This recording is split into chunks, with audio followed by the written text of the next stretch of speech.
We're ready for another meet and greet, and we have one left after this one. So give her your love. She can walk on water. Ira Losco from Malta.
Yes, we will have the other photo opportunity directly after the little meet and greet. Ira, can you please introduce your friends? So, on my left-hand side, there is Anton Attard, who's my head of delegation. It's Malta's head of delegation. And next to me, there's Scorpion, who is the dancer accompanying me on stage. And I'm obviously Ira. Obviously. Thank you so much for being here. Everybody's happy to see you. 2002. What kind of memories does that bring back? Oh my God. I was so young and so inexperienced, and yet I think I managed to pull through, and I had, you know, such a pleasant surprise by placing second at the Eurovision Song Contest that year. It's just good memories, really, very good vibes, the same vibes that we have this year. Our delegation is very united, you know, there's a lot of people with a lot of friendly faces that I've worked with before in Malta, so I'm happy to have them here and to have them with me. And it's just all positive, you know, so yeah. But you see, the Eurovision Song Contest has developed over the years, as all these people know, they've been following it. So what do you think about how big it is become? I think that it's amazing, but it's also a bit daunting at first. In fact, when I reconsidered, you know, taking part in the Eurovision Song Contest again, it was one of the things that made me stop and think, you know, should I do it again? And then instantly, because of the way it's evolved and because of how big it's become and how much importance it has been given throughout the years in the music industry, you know, it just made me say yes instantly. And then it's much more important to pick the right song. That's always. Yeah, it's always very important when you're an artist to pick the right music that you write and the right song that you want to, you know, release as a single, for example, because you want a lot of people to like that song, because you want it to fare well in the industry. But then it also has to be a song that you personally like. So how did this procedure go for you this year? Well, it was a bit different for Malta this year. I first won the national final, I think in January or February was that? In January. I won in January, and the question was posed to me by PBS, who organized the national final, whether I would like to challenge my song or, you know, test it. And I instantly said, yes, why not? You know, let's go for this new rule that was there, I think, for the past 2 years. And we instantly started getting songs from international songwriters as well as national songwriters. And I listened to a couple of songs. We reached a final selection of 16, which I recorded. And then we had a national jury and an international jury. And then finally the decision was mine after the song was selected. And it happened to be Walk on Water. So you really recorded 16 songs? Yes, that's what I do. Wow, that's a lot. That's a lot. Do we have any questions from the audience? We can start over there with the gentleman in the blue shirt. Stand up, please. Hello, Ira. Hi. This is Fernando Mendes with Radio International. Well, I know that first you will need to complete this Eurovision mission, but I was wondering what your plans were for after this. Is there an album in the making? Can we expect it? For when? And which genres, which style of music is it going to consist of? Okay, so before I decided to take part in the national final, I had already completed writing a full album, which is on hold right now, so I just need to put the finishing touches on it. But with the 16 songs that I've recorded, there's another album good to go as well. So yes, the future plans are definitely to have an album released, possibly by the end of this year. So yes, more music from Ira Losco coming your way. We're bringing back the 80s with a double album. That's right. It was very popular then. Yes, sir, there in the grey shirt. Hi, Ira. Hi. I'm Kevin from Georgian Public Broadcaster. According to betting odds, you are in top 6. How does that make you feel? Well, it makes me feel good actually, but I like to place my thoughts on how my show is going to go on that night. So those 3 minutes are crucial for me. Obviously, being favored in the betting odds and being in top 6, you know, gives you more of a fighting spirit. But I don't let that kind of, you know, be the direction towards where I put all my energies. I'm going to put my energies solely on my performance on that night, and on making sure that I make my country proud, and that I'm really happy on stage, and that I make other people feel happy too. Great. Yes, please. Hi, it's Hi. Martijn van der Veen from the Netherlands. I heard you supported actions against bullying and actions against to help teenagers prevent from being victim of revenge porn. Yes. Can you tell us how and what you did exactly? Okay, so ever since I participated in the Eurovision Song Contest in 2002, a lot of people in Malta started asking me to visit schools. And I did that voluntarily, you know. I used to go to a school almost every week because I believe that education should always be present in everyone's life. I think it's a very good tool to have. You always have to have a plan B, and that's what I tell younger children always. And when I started going around the school, I thought I had to give a positive message, and one of those positive messages was against bullying, because I do believe that unfortunately during the time in children's lives where they are, you know, growing up and trying to find themselves and be themselves, that unfortunately they get faced with bullying at school. So I decided to take action and to speak out against it. I also had a concert where the majority of schools in Malta attended this concert. There were over 10,000 children in a little arena that we have in Malta, and that was also promoting an anti-bullying campaign.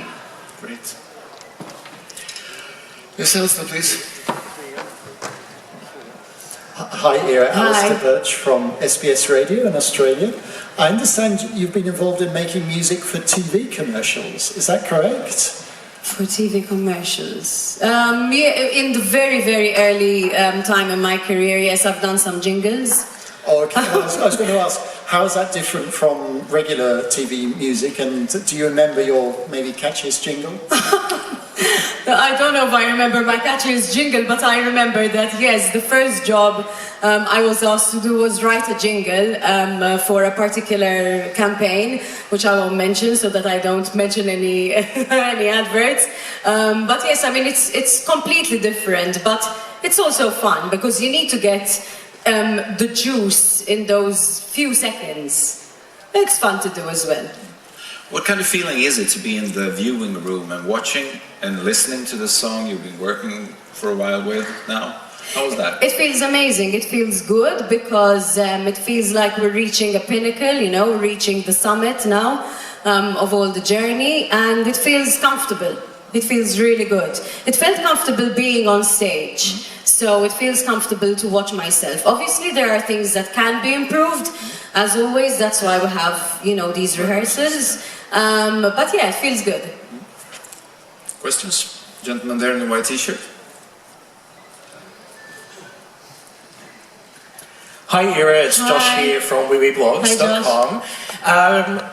Over the past couple of days, we've seen some very technical rehearsals from other countries, and yourself included. How do you think your staging differentiates yourself from the likes of Russia or Armenia or other countries that have technical staging as well? I think that this question should be answered by the technical guy here on the panel, who is Anton. So I'll leave it in his hands. Okay. What we try to achieve with SVT is trying to do something different, trying to do something which was not used before. Obviously it's very challenging, and we need to follow up with SVT because there are issues which need to be solved, and we'll be discussing all this with SVT, but it's very challenging, so challenges bring... It's not easy, but it will be fine. Thank you. Yes, please, white t-shirt.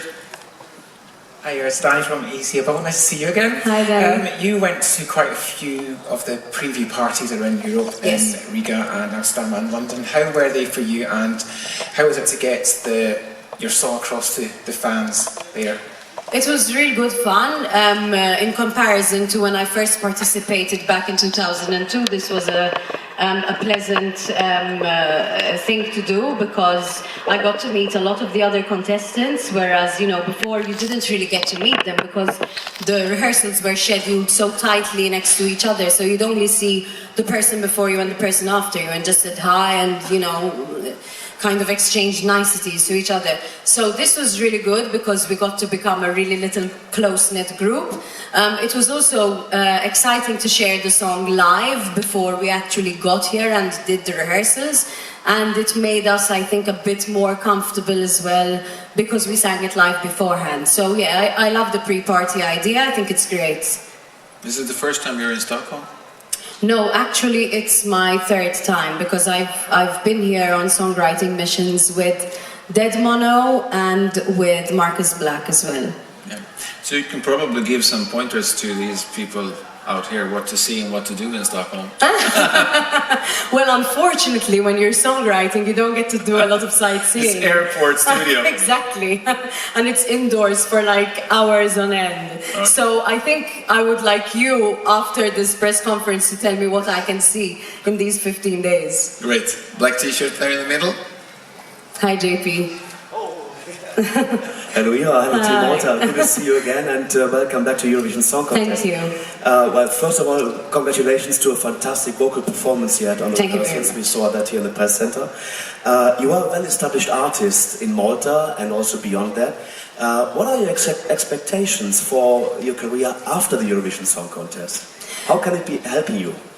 Well, I think the Eurovision Song Contest can help any artist to elevate their profile, and also to share their music with a much wider audience. I believe that the first time round that I did it, I had a very good 14 years of doing very different things and a lot of, you know, really cool experiences, a lot of collaborations with international artists and a lot of opening concerts for international artists as well. So I think that the same thing will happen after, because I always keep a very positive frame of mind. See the young artists coming up today and getting into music and maybe reaching Eurovision Song Contest. What would you like to say to them, to think about? Well, firstly, I think music keeps you young at heart, so I do feel like one of the young artists too. But what I would like to say to them is just to be true and honest to themselves and to enjoy every experience that life throws at them. The Eurovision Song Contest is a great experience. It's a great experience for, encompassing a lot of different genres together and a lot of different traditions and cultures. It's what the Eurovision stood for, you know, many years back and still stands for today. And the slogan, "Come Together," is really, you know, a symbol of that. So the only advice, if I can call it that, I can give them is to enjoy the ride of anything they do. And if they are participating in the Eurovision Song Contest, to enjoy it. Yeah. Thank you. The back in the grey t-shirt, sweater. Stand up, please. Hey, Ira, Gil from musictoday.com. I remember last year there were rumors about you participating in the Malta Eurovision Song Contest, and you got it as a surprise that many people support you. Also this year watching the Malta Eurovision Song Contest, it seemed that everybody was supporting you. So my question is, what is the feeling or the reactions you get from the people in the streets of Malta regarding your participation or at all? I love people in general. I mean, I think it's great that I love people in general, because in this job you have to. If you don't, I think you would be very an artist that seems to be a bit dishonest. So I love people. So I think that because I love people in Malta especially, but everywhere, I think that I get that love back. So I feel really great to have their support. I've had a lot of personal messages in the past few days and a lot of very good feedback on Facebook. You cannot ever be liked by everyone, but the majority of the people seem to be rooting for me, so I'm very happy about that. Great. In the back there, with a sweater, stand up please. You were, yeah. Hi. Hi. I'm Yusuf from Vision Magazine in the UK. I've actually got a question for the head delegation. Now Malta is one of the countries that many Eurovision fans want to win, so we can go and visit your wonderful island. Now, we know you put on a great junior Eurovision show, and you're going to do it again this year. But I know many supporters here are worried, does Malta have the infrastructure, or the desire, or the buildings to actually hotels to put on the major Eurovision show? Okay. I think as a country, in terms of infrastructure, hotels, for those of you, I see many familiar faces here, have been to Malta a few times. I think the infrastructure is there. I think the willingness is there. So should the occasion arise, I'm sure we can surpass some let's say, technical issues which we might have, but where there's a will, one easily finds a way. As you know, I'd like to use this occasion also to invite you to Malta for the Junior Eurovision Song Contest, which will be on the 20th of November. We actually have a press conference here next week. And as you rightly said, I mean, I think Malta managed to take the Junior Eurovision even a step further, in terms of our production level. So we hope we get the occasion to actually host the Eurovision. Great. Man there in the white t-shirt.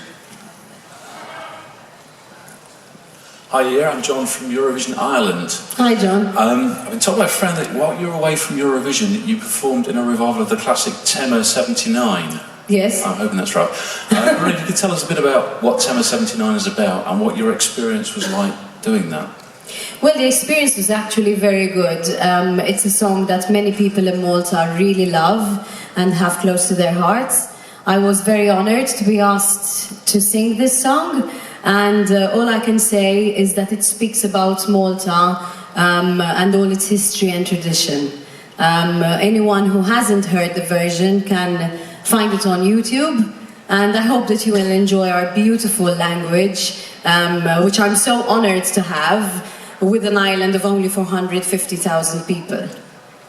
So, ladies and gentlemen, thank you very much for attending. Now Ira will stand over here for some photo ops. Thank you again, and we will be back in about 20 minutes with the Swedish entry meet and greet.